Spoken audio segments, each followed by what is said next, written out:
अब इसकी सारी क्रीम्स को निकाल लेंगे। हाँ, निकली है। अब हम लोग इसकी सारी क्रीम्स को निकालते हैं। इसको इसमें डालेंगे, बिस्किट डालेंगे, चॉकलेट डालेंगे,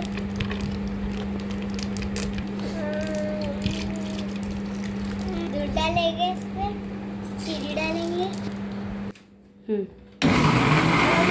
चला देंगे।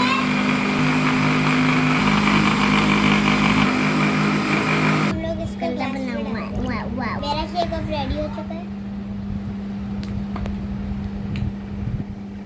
डाली थी उसकी बॉस।